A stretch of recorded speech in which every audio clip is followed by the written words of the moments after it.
तुरट हे स्वाद आस्वाद आस्वाद आस्वाद. हाय फ्रेंड्स, नमस्ते, सत श्री अकाल, सलाम अलैकुम, वनक्कम, आदाब, राम राम मंडळी. मी संदीप लोखंडे तुमच्या सर्वांचं मनपूर्वक स्वागत करतोय तुमच्या आवडत्या कार्यक्रमामध्ये, ज्याचं नाव आहे आस्वाद. मंडळी, काही माणसं आहे ना सतत पास्टमध्ये असतात, म्हणजे नेहमी काळाच्या पाठी काय घडलं होतं त्याचाच विचार करत असतात आणि सदैव रडत असतात. आणि काही मंडळी उद्या काय होणार, 15 वर्षानंतर काय होणार, 25 वर्षानंतर काय होणार, सतत या विचारामध्ये. पण तुम्हाला माहिती आहे, या दोन्हींमध्ये प्रेझेंट म्हणजे वास्तव्य आजचं, त्याचं काय विचार करा. पण आम्ही मात्र तुम्हाला संधी देतोय आजचा विचार करण्याची. कशी? अहो, तुम्ही आमची रेसिपी आजच ट्राय करायची, बनवायची आणि आस्वाद घ्यायचा. मग बघा, ईट, लाफ अँड बी हॅपी. नमस्कार मंडळी, मी शेफ गिरीश आपणा सर्वांचं स्वागत करतो. मंडळी, आजकाल जर तुम्ही बघितलं तर बाहेर जंक फूडचं एकदम असं म्हणजे पसरलेलं आहे आणि मुलांना तर जंक फूड खायला खूप आवडतं. जसं पिझ्झा घ्या, बर्गर घ्या, फ्रँकी घ्या. आणि जर ह्याच गोष्टी जर तुम्हाला बाहेर जाऊन खायचं असेल तर आज बाहेर खूप ते एक्सपेन्सिव्ह झालेलं आहे. हेच जर तुम्ही घरी जर ट्राय केलं तर ते अगदी हेल्दीसुद्धा असू शकतं आणि कमी खर्चातसुद्धा होऊ शकतं. जेवढे खर्च तुम्ही बाहेर करू शकता त्याच खर्चामध्ये तुम्ही घरी जास्त प्रमाणात तुम्ही ते बनवू शकता आणि त्याचा छानपैकी आस्वाद घेऊ शकता. तर मंडळी, अशा छान रेसिपी आज आपण तुमच्यासाठी सादर करणार आहोत. त्यातलीच पहिली रेसिपी आहे शेजवान मेयोनेज फ्रँकी. फ्रँकी म्हटलं की मुलांच्या तोंडाला अगदी पाणी सुटतं. तर तीच फ्रँकी बाहेर जाऊन खाण्यापेक्षा जर तुम्ही घरच्या घरी बनवली तर किती छान, आणि मुलं तर ती आवडीने खातीलच आणि मुलांप्रमाणे तुमचे घरचेसुद्धा ते आवडीने खातील. तर सुरुवात करूया. काय काय साहित्य लागणार आहे ते सर्वप्रथम मी तुम्हाला सांगतो. फ्रँकीसाठी जो बेस असतो, जी पट्टी असते किंवा जी पोळी असते ती आपण बनवणार आहोत आज. तर त्यासाठी काय काय साहित्य घेतले ते सर्वप्रथम बघूया. मी मैदा घेतलेला आहे, गव्हाचं पीठ घेतलेलं आहे, मीठ, बटर, शेजवान सॉस घेतलेला आहे, मेयोनेज घेतलेला आहे, चीज क्यूब्स घेतलेले आहे. थोडंसं आपल्याला रेसिपीला इंटरेस्टिंग करायचं आहे त्यामुळे मी चीज यूज करणार आहे आणि मीठ चवीला. तर मंडळी, आपल्याला जी फ्रँकी बनवायची आहे त्याच्यासाठी जो बेस आहे, जी पोळी आहे ती बनवून घ्यायची आहे. तर त्यासाठी आपण सर्वप्रथम प्रमाण हे असं आहे की फक्त मैद्यापासून बनवलेली पोळी शरीरासाठी जास्त चांगली नसते, हेल्दी नसते. तर त्याच्यासाठी आपण थोडंसं गव्हाचं पीठसुद्धा त्याच्यामध्ये ॲड करायचं आहे. जर अर्धा वाटी तुम्ही मैदा घेणार असाल तर 1/4 हा गव्हाचं पिठाचा रेशो तुम्ही ठेवू शकता. चवीप्रमाणे थोडंसं मीठ त्याच्यामध्ये घालून छानपैकी सॉफ्ट असा आपल्याला तो गोळा जो आहे तो बनवून घ्यायचा आहे, ते पीठ बळून घ्यायचं आहे. तर मैदा मी घेतो.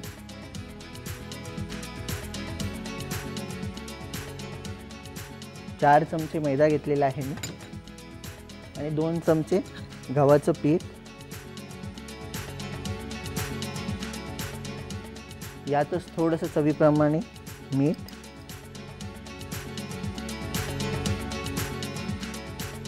आणि पाणी घालून, थोडं पाणी घालून आपल्याला छानपैकी त्याचा गोळा बनवून घ्यायचा आहे किंवा कणिक मळून घ्यायचं आहे. थोडंसं पाणी.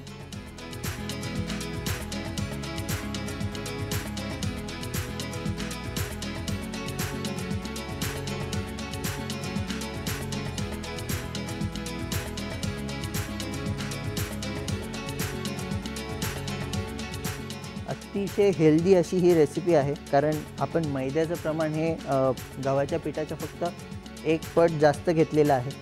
गव्हाचं पीठ हे नेहमी शरीरासाठी चांगलं असतं.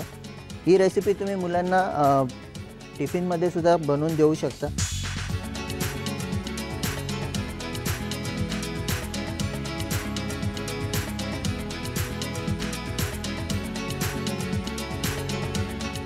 तर म्हणजे हे छानपैकी आपण पीठ मळून घेतलेलं आहे. हे कणिकाचा गोळा हा छानपैकी तयार करून घेतलेला आहे.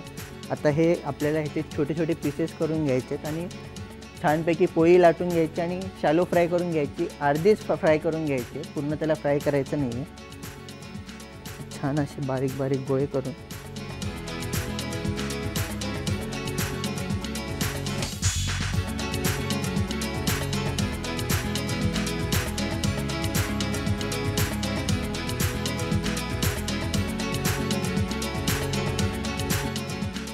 सम आकाराचे गोळे छान गोल करून त्याचे पेढे बनवून घ्यायचे आणि पेढे छानपैकी रोल करून घ्यायचे. थोडासा मैदा मी घेतोय.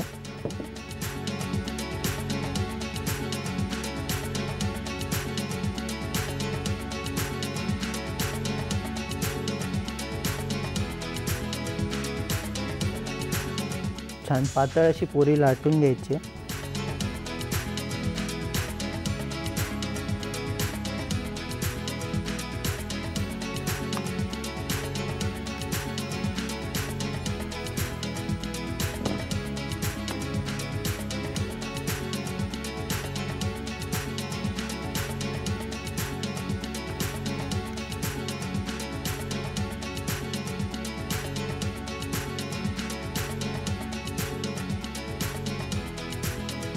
म्हणजे ही छानपैकी आपण पोळी लाटून घेतलेली आहे.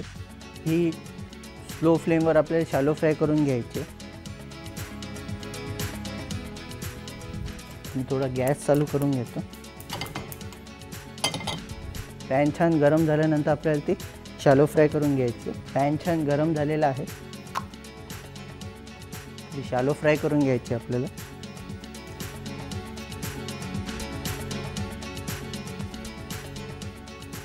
पॅन छान गरम झाला की स्लो करून घ्या फ्लेम आणि शॅलो फ्राय एकदम तेल वगैरे काही लावायचं नाही. जस्ट त्याला बिना तेलाचं भाजून घ्यायचं आहे. दोन्ही साईडने छानपैकी भाजून घ्यायची. थोडीशीच भाजायची, पूर्ण भाजायची नाही आहे. कारण फायनल जेव्हा आपण टच देऊ त्याला तेव्हा त्याला छान बटर लावून आपण ती शॅलो फ्राय करायची. तर ही जोपर्यंत होते तोपर्यंत मी आणि लाटून घेतो.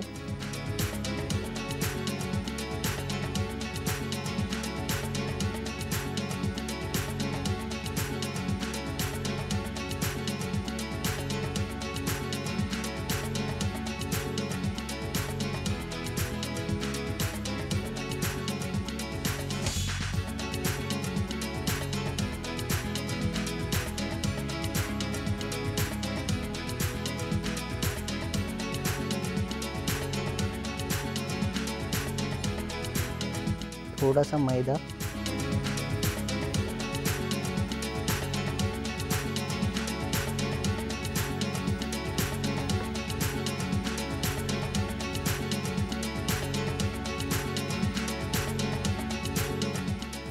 तर म्हणजे छानपैकी आपली ही रोल करून झालेली आहे. यामध्ये ही तयार आहे. वा, छान थोडासा हलकासा त्याला गोल्डन रंग यायला पाहिजे. ही छानपैकी पोळी भाजलेली आहे. ही एका प्लेटमध्ये आपण काढून घेऊया. तर ही काढून घ्यायची आहे. तशाच आपल्याकडे अजून 2 आहेत ते आपण शॅलो फ्राय करून घेऊया.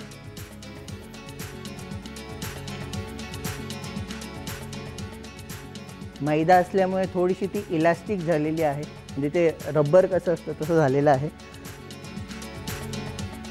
तर म्हणजे चपाती जशी आपण छानपैकी भाजून घेतो तशी भाजायची नाही आहे. आपल्याला हलकंसं म्हणजे दोन्ही साईडने ती शेकली पाहिजे, शिजली पाहिजे अशी आपल्याला ती शिजवून घ्यायची. आणि ह्याच्यामध्ये थोडा मैदा असल्यामुळे थोडंसं ते रबरासारखं इलास्टिक थोडंसं होऊन जातं. तर भाजताना थोडी काळजी घ्या. फ्लेम थोडीशी कमी ठेवून हलक्या फ्लेमवर जरी तुम्ही ते शॅलो फ्राय केलं तरी चालू शकतं. एवढीच काळजी घ्या की सर्व बाजूने इक्वली अशी ती शिजली गेली पाहिजे. तर म्हणजे आपण ह्याच्यामध्ये बघा बिलकुलसुद्धा कुठेही तेल वापरलेलं नाही आहे. कारण आपल्याला नंतर त्याच्यामध्ये बटर यूज करायचं आहे.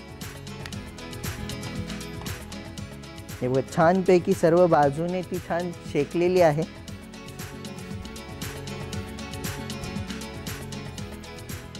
आणि नंतर मग ह्याला आपल्याला रोल करून त्याच्या आतमध्ये जे काही स्टफिंग्स आहेत, आता ह्याच्यामध्ये आज मी शेजवान सॉस, मेयोनेज आणि चीज हे टाकून छानपैकी त्याचं एक वेगळ्या पद्धतीची फ्रँकी बनवतो आहे.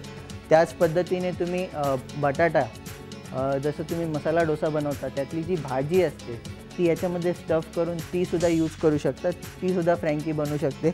नॉन व्हेजिटेरियनसाठी तुम्ही अंडं फोडून एका साईडला लावून ते छानपैकी भाजून मग त्याच्या आतमध्ये चिकन तंदुरीचा मसाला घ्या किंवा चिकन मंचुरियन घ्या, कुठलेही चायनीज, इंडियन किंवा मेक्सिकन कुठल्याही पद्धतीचं स्टफिंग जे आहे तुम्ही त्याच्यामध्ये भरू शकता. आणि एकदम लांब किंवा एकदम मोठ्या बनवू नका, छोट्या छोट्या बनवा. म्हणजे कसं लहान मुलांना कसं किती खातात त्याच्यावर डिपेंड करतं. जर तुम्ही जास्त मोठी बनवली आणि त्याला त्यात स्टफ करून दिलं तो कदाचित अर्धी खाईल आणि मग ती वेस्ट होईल. त्यापेक्षा तुम्ही छोट्या छोट्या बनवा. जर जास्त आणि एक खायची असेल तर आणि एक खाऊ शकता, पण जास्त बनवून ती वेस्ट करू नका. ही छानपैकी भाजून तयार झालेली आहे.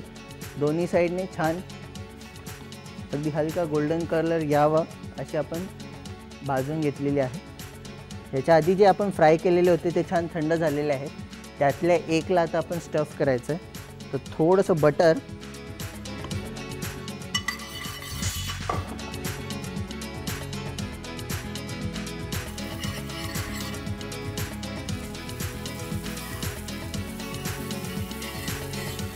बटरच्या जागी तुम्ही तेल किंवा साजूक तुपाचा सुद्धा वापर करू शकता.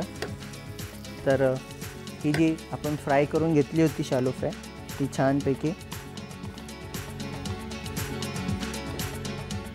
त्याच्यामध्ये छान भाजायची आहे. आणि ही शेजवान चटणी मी घेतलेली आहे. ही चटणी छानपैकी जसं म्हणजे तुम्हाला तिखटपणा किंवा तुमच्या पद्धतीने हे छानपैकी आपल्याला अशी स्प्रेड करून घ्यायची याच्यावर.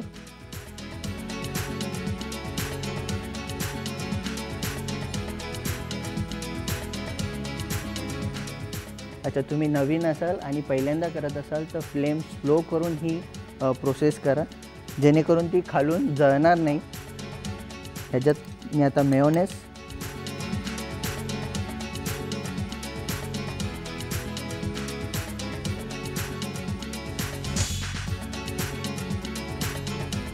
छान स्प्रेड करून घेतलेला आहे मेयोनेजने.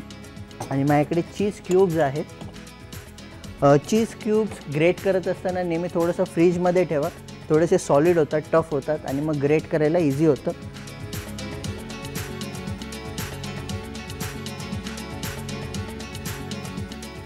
आता चीज खाताय म्हणजे थोडंसं हेल्थला तुमचा प्रॉब्लेम असू शकतो, पण वन्स इन अ वाईल खायला चालतं, असं काही एवढं हे नाही आहे. आणि लहान मुलांनी इथं खाल्लं तर चालतं. तर हे छानपैकी तयार आहे. आता ह्याला आपल्याला फ्लिप करायचं आहे.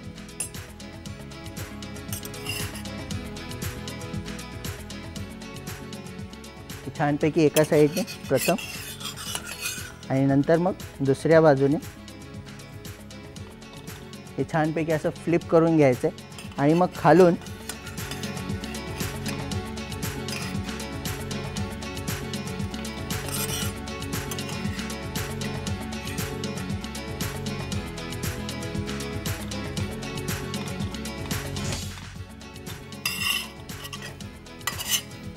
असं छान त्याला पॉकेटचा एक शेप द्यायचा.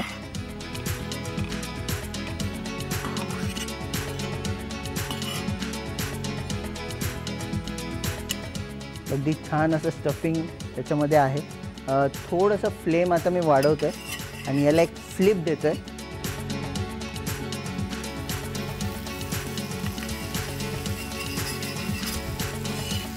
जेणेकरून ती त्या साईडने सुद्धा छानपैकी क्रिस्पी अशी फ्राय होणार आहे. ती थोडंसं बटर,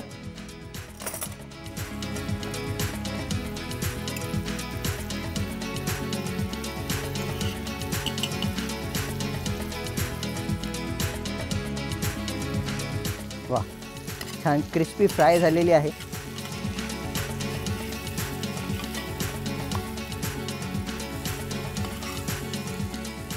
आणि बाहेर तर ते एका कागदाच्या रॅपमध्ये तुम्हाला रॅप करून देतील, पण हे असंच तुम्ही मुलांना मधून कट करून किंवा असंच मुलांच्या हातामध्ये देऊन त्यांना याचा आस्वाद घेऊ शकतात. मुलांना ह्याच्याबरोबर दुसरं काही द्यायची गरज नाही आहे, पण जर शेजवान चटणी उरलेली असेल ती ह्याच्याबरोबर देऊ शकता.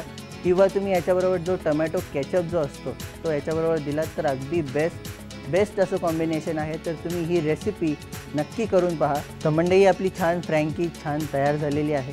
तर माझ्याकडे एक बटर पेपर आहे, थोडासा आयताकृती कट करून घेतलेला आहे. त्याला एका साईडने छान असं फोल्ड करून घ्यायचं. तर घरी तुम्ही जसं मेहंदीचा कोण बनवता त्या पद्धतीने तुम्ही बनवू शकता. त्याला छानपैकी ह्या हाताने एका साईडला हे करून त्याला छान कोणचा आकार द्यायचा आहे. आणि हे छानपैकी जो पेपर आहे हा याच्या आतमध्ये घालून हा छान कोन किंवा पायपिंग बॅग, जसं आम्ही आयसिंग बनवायसाठी पायपिंग बॅग म्हणून यूज करतो, तर हे छानपैकी असं बनवायचं आहे. आणि जी फ्रँकी आहे आपली, ती फ्रँकी छानपैकी याच्या आतमध्ये भरून तुम्ही ती सर्व करू शकता, जशी मी आता करतो आहे.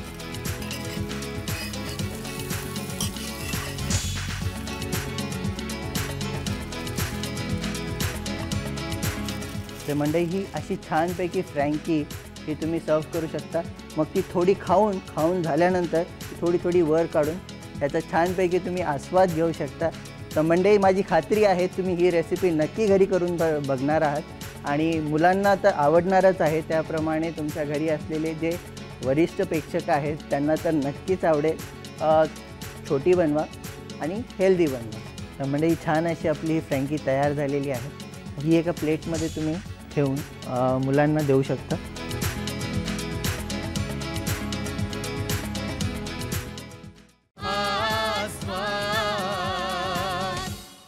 मंडळी, आस्वादमध्ये आमचे शेफ तुमच्यासाठी वेगवेगळ्या रेसिपीज बनवतात, त्यामुळे तुम्ही त्या नक्की ट्राय केल्या असतील. हां, पण नियमितपणे व्यायाम करणं यासाठी मात्र विचार करावा लागतो. अरे हां, व्यायामवरनं आठवलं, मी एकदा जिममध्ये गेलो होतो आणि माझ्यासोबत बाजूला अजून एक व्यक्ती आली होती. मला वाटतं नवीनच होता तो पोरगा. तो आला आणि ट्रेनरला बोलवलं त्याने आणि तो म्हणाला, ट्रेनर जरा इकडे या. ट्रेनर आला. तो म्हणाला, हे बघ, माझं ना 10 दिवसानंतर माझं लग्न आहे, मला सांग मी कोणती मशीन यूज करू सांग. ट्रेनर आला आणि शिस्तीत म्हणाला, जिमच्या बाहेर ATM मशीन आहे, ती यूज कर. कळला? नाही? हरकत नाही. ईट, लाफ अँड बी हॅपी. एक छान असं मॉकटेल तुमच्यासाठी सादर करणार आहोत. आंबे सगळ्यांनाच खूप आवडतात आणि जर घरी आंबे असतील तर आंब्यापासून एखादं छान असं एरेटेड असं छानपैकी एखादं मॉकटेल जर तुम्ही बनवलं आणि किटी पार्टीज घ्या किंवा मॉकटेल पार्टीज घ्या किंवा कॉकटेल पार्टीज घ्या, त्याला जर सर्व केलं तर मंडळी किती खुश होतील, आहे की नाही. छान अशी रेसिपी आहे, सिम्पल आहे, सगळे इन्ग्रेडियंट्स मोस्टली घरी अवेलेबल असतात. तर सुरुवात करूया.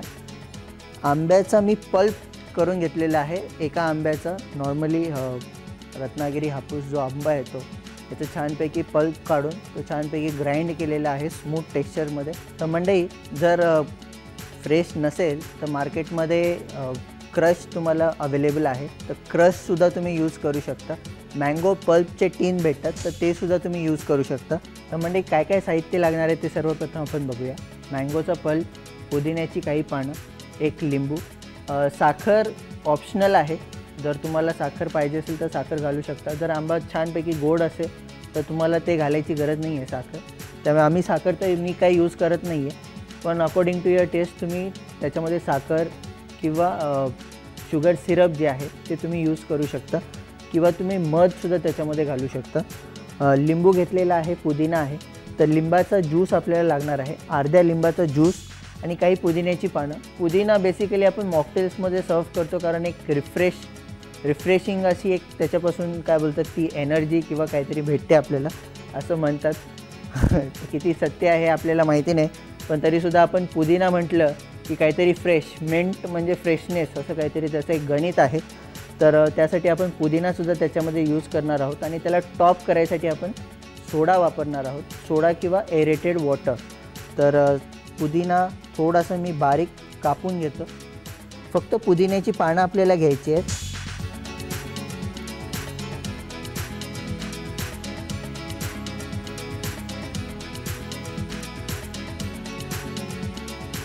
आणि ज्या ग्लासमध्ये तुम्हाला ते सर्व करायचं आहे त्याच ग्लासमध्ये थोडीशी मँगो प्युरी मी घालून घेतलेली आहे. त्यातच आपल्याला ही छान पुदिन्याची पानं जी आहेत ही छान बारीक चॉप करून घ्यायची.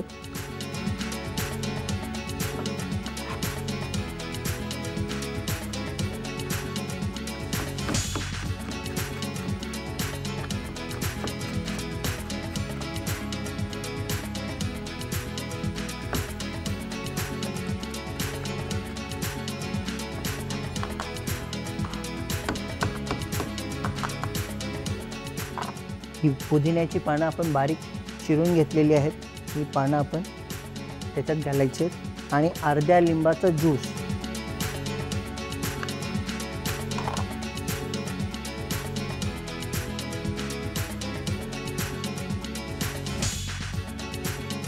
आणि हे छानपैकी एका स्पूनने मिक्स करून घ्यायचं. वा, अगदी छान असा आंब्याचा वास.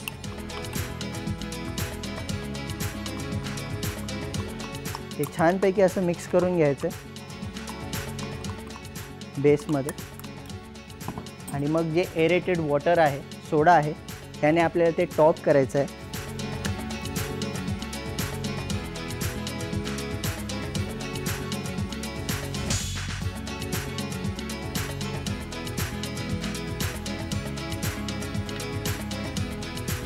आणि हलकं स्पूनने आपल्याला ते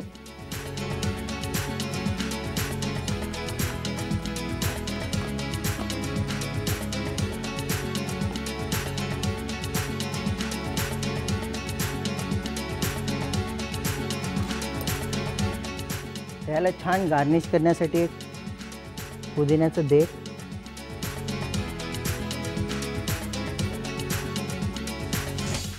हे जे मॉकटेल आहे हे तुम्ही सर्व करू शकता.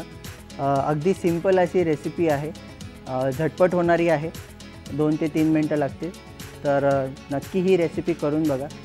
मँगोच्या ठिकाणी तुम्ही दुसरे क्रश जे आहेत ते सुद्धा यूज करू शकता, जसं स्ट्रॉबेरी आहे, किवी आहे आणि असेच वेगवेगळ्या फ्रूट्सचे जे पल्स जे आहे ते तो यूज करून तुम्ही छानपैकी कलरफुल असे कॉम्बिनेशन असलेले डिलाईट्स हे तुम्ही बनवू शकता.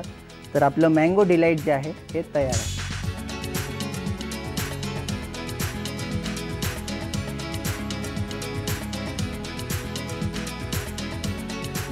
मंडळी, तुम्हाला आमच्या रेसिपी आवडत असतील ना?